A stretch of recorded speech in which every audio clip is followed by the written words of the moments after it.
The most dangerous woman in any room isn't the loudest one. She's the one who stopped needing the room to like her. 7 signs.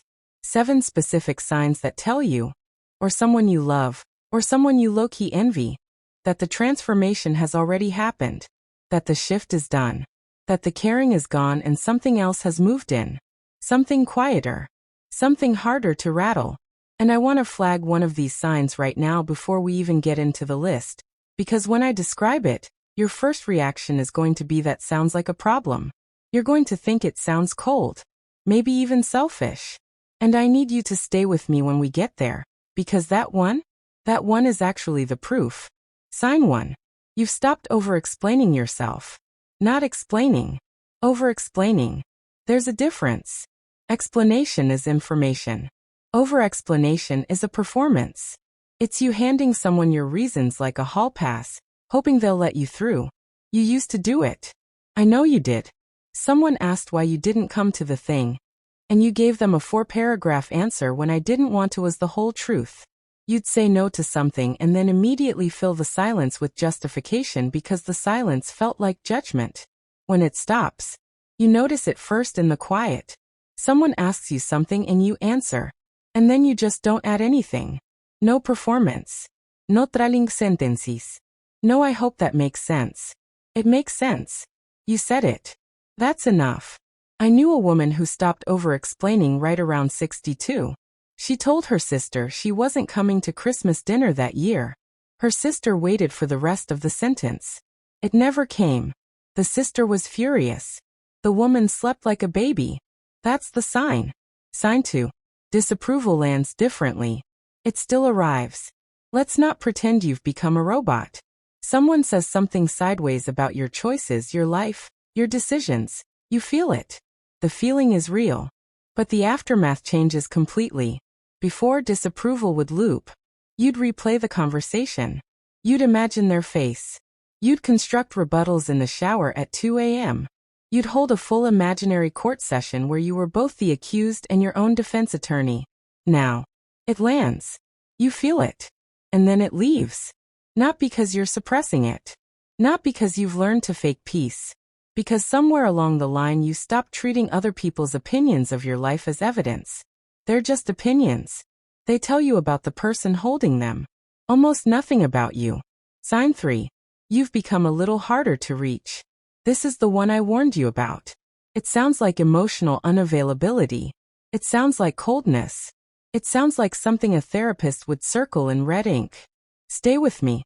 What actually happens is this. You stop chasing. You stop following up 3 times. You stop being the one who always initiates, always softens, always makes it easier for everyone else to stay comfortable. You stop shrinking the distance on behalf of people who aren't moving. And from the outside, that looks like withdrawal. The people who were used to you closing the gap, they notice. Some of them get confused. Some of them get annoyed. Some of them actually say you've changed like it's an accusation. It is not an accusation. It is a report. And the report is correct. You have changed. You are now operating on a different energy budget. And you are no longer spending it on one-sided connections just to avoid the discomfort of someone thinking you don't care. The hard part is that real relationships survive this test without effort. The ones that don't, that's the answer you needed anyway. Sign 4. You've stopped dressing for other people's comfort. Not in the dramatic sense. You didn't necessarily start wearing something outrageous. Though honestly, some of you did and I respect it. I mean the quieter version. The version where you wear what you actually like and you don't spend 3 seconds wondering if it's too much, too young, too whatever. You stop looking in the mirror for permission. And I want to speak to someone specific right now. You. The one who has a closet full of things you bought for yourself, but have never worn. The one who tells yourself you're saving them for a special occasion.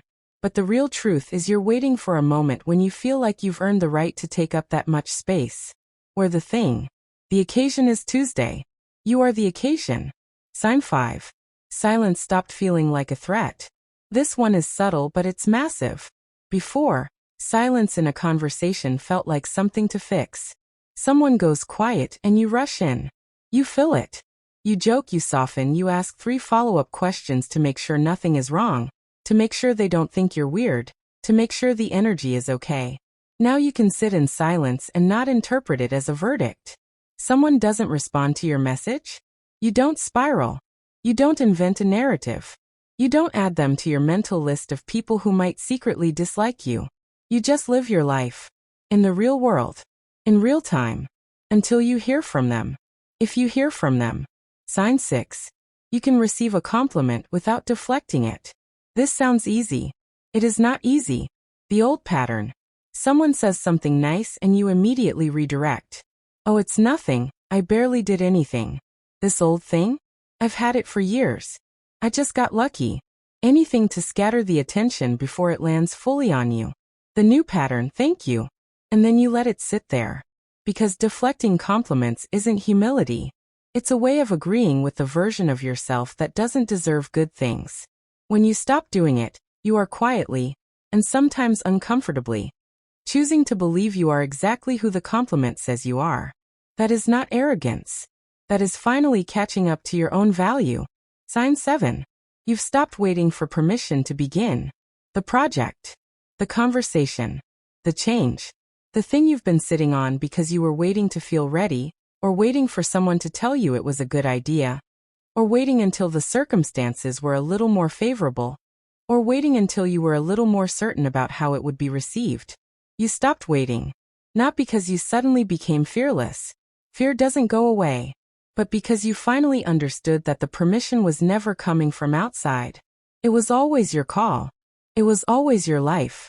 And every day you waited for external clearance was a day you handed the keys to people who were not living your story. The ones who have arrived at this place, you can feel it in how they move.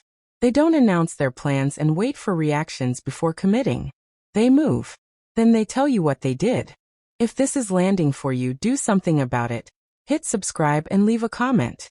Tell me which sign hit you the hardest. Tell me which one you're still working on. I read them. I actually read them.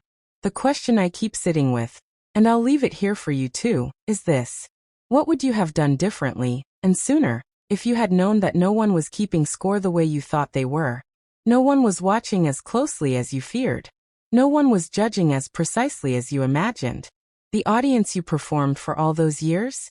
Half of them were too busy performing for their own imaginary audience to even notice yours. That's not comforting. That's unsettling. Sit with it.